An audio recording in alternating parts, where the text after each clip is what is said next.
Okey, jadi sebelum kita masuk kepada topik operational complex numbers untuk pembahagian kan. So kita kena tahu dulu tentang conjugate of complex numbers. Conjugate ni fungsinya nanti untuk kita tukarkan operasi bahagi tu kepada operasi darab. Jadi kita darab dengan conjugate. Ini dia macam universal lah. Bila kamu darab dengan conjugate nanti persamaan tu tidak berubah tetapi dia menjadi lebih mudah untuk diselesaikan dengan kaedah pendarapan lah. Okey, baik. Apakah dia conjugate ni? Mari kita tengok. Diberi bagi persamaan kalau ada Z sama dengan A campur BI. Ini persamaan triangular tadi tu kan. So, conjugatnya dia akan jadi Z sama dengan A tetap A, tolak BI. Conjugat dia, nombor imaginary tu yang akan berubah. Imaginary numbers yang akan berubah. Jadi, sebagai contoh kalau kita ada Z sama dengan 2 tolak 3I, dia akan jadi Z sama dengan 2 tambah 3I. So dia punya conjugate. Conjugate ni biasanya kita tandakan dengan simbol bar kat atas tu. Z bar sama dengan 2 campur 3I. Jadi kalau kita ada Z sama dengan negatif 3 campur 4I. Ini ramai yang tersilap. Nanti dia tukar Z bar sama dengan, tiba-tiba dia jadi 3 tolak 4I. Yang ini salah Sebab 3 tu dia pergi jadikan dia positif. Sebab 3 ni tidak berubah. Dia tetap dengan nilai negatif. Yang berubah ni cuma ini saja. Positif. Konjugatnya adalah negatif. So ubahkan nombor nombor imaginary saja. Okey, yang terakhir Z sama dengan negatif 2I campur 6. So kita kena tukar pada bentuk bentuk rectangular form tu dulu.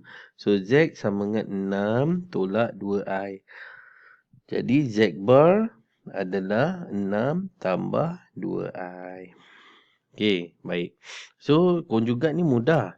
Tetapi kegunaan konjugat ni adalah untuk proses pembahagian indeks complex numbers.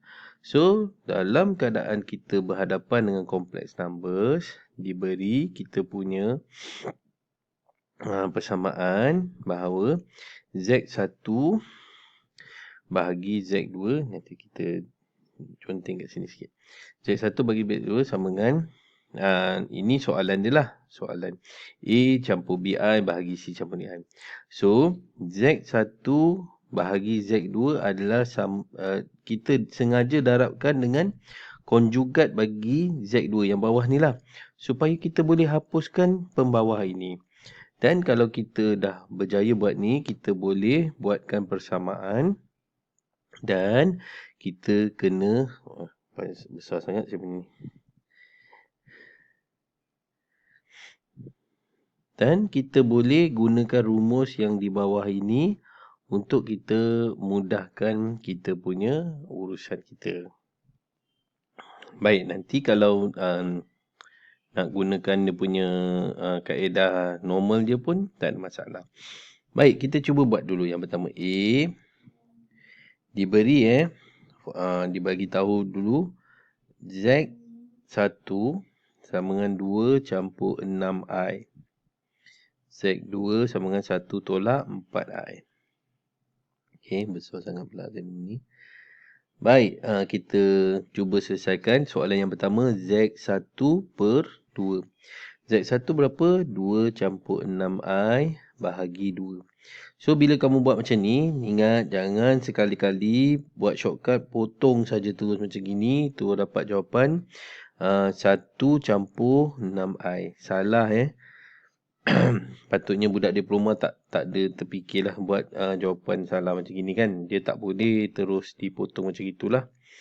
So, cara yang betulnya kita kena pecahkan dia. Dia jadi 2 per 2 campur 6I per 2. Yang ni boleh potong. Tapi dapat 1 campur 6 campur 2 dapat 3I. 1 campur 3I ni adalah dia punya jawapan dia. Okey, B pula. Yang inilah yang mencabar ni. Di mana kalau kita ada Z1 bahagi Z2. Z1 adalah 2 tambah 6I bahagi 1 tolak 4I. Baik, kan saya dah cakap tadi, kita kena darabkan dengan konjugat dia. Apabila kita nak buat bahagi, kita sangat susah untuk kita selesaikan bahagi. Tapi kita buat darabkan dengan konjugat supaya kita perlu darabkan dengan satu nombor yang memudahkan tugas kita. Which is yang paling munasabah adalah darabkan dengan konjugat. Sebab darabkan konjugat ni kita akan dapat nilai yang munasabah, nilai yang nyata nanti. Kerana nombor imaginari darab dengan nombor imaginari kuasa 2 kan. Nanti dia akan dapat sama ada negatif 1 ataupun dia akan dapat 1. Macam itulah lebih kurang. Kalau dia kuasa 2 atau kuasa 4. So, kita punya target kita nak jadi kuasakan 2 dia. Tetapi jangan kuasa 2 nombor ni nanti tak habis. Kita darabkan dengan konjugat. Jadi, konjugatnya, dekat sini saya tulis guna tulisan kuning. Konjugat untuk 1 tolak 4I adalah 1 tambah 4I. Ini konjugat dia kan? Buat atas dan bawah. Okey, darabkan dia. So, saya tulis semula lah.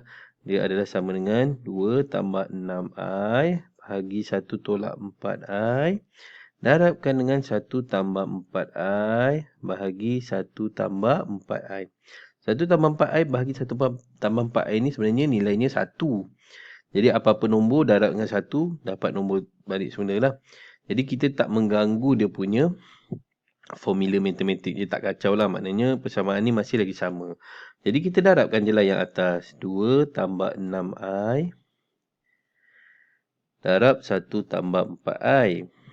Yang bawah 1 tolak 4I. 1 tambah 4I. Darabkan. So kita buat yang atas tu. Kita akan dapat 2 tambah 8I. Tambah 6I. Campur 24I kuasa 2. Bahagi 1 tambah 4I. Tolak 4I. Tolak 16I kuasa 2. So, I kuasa 2 kan kita dah tahu nilainya negatif. Jadi kita dapat 2 tolak 24 campur 8 campur 6 dapat 14I. Bahagi 1. 4I dengan tolak 4I dah selesai. Tolak 16I, darab negatif 1, campur 16. So, kita dapat negatif 22 campur 14I per 17. Okey, mudah saja. Dia ada satu formula dia, tetapi saya punya pandangan, saya lebih suka cara untuk kita selesaikan menggunakan kaedah pendarapan. Jadi kamu praktis pendarapan sekaligus dengan menyelesaikan masalah pembahagian. Okey. Mudah kan? Okey, baik kita mungkin kita boleh cuba buat lagi satu contoh lah. Okey, kita cuba je lah buat kan. Sebab soalan ni saya buat ad hoc je, jadi saya tak sure lah sama ada jawapan dia tu boleh jadi dalam keadaan normal ataupun tidak. Okey, kita cuba buat Z. Nak buat Z1 ke Z2? Z1 bahagi Z2 lah. Okey, contohnya. So, kita tahu bahawa dia adalah sama dengan 4 campur 3I bahagi 2 campur 5I. Darab konjugat. 2 tolak 5I bahagi 2 tolak 5I. So, kita akan dapat 4 campur 3I darab 2 tolak 5I bahagi 2 campur 5I 2 tolak 5I. So, kita dapat seterusnya 8 tolak 20I campur 6I tolak 15I kuasa 2 bahagi 4 tolak 10i campur 10i tolak 25i kuasa 2.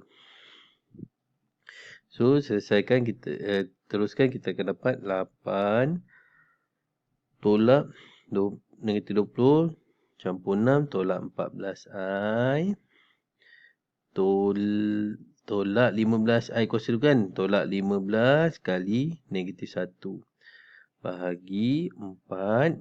Tolak ni dengan ni habis. Tolak 25 darab negatif 1.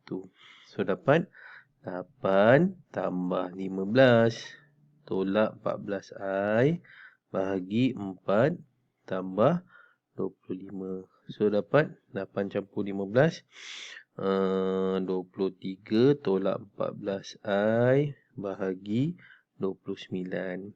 So itulah jawapannya. Mudah sajalah proses bahagi complex numbers.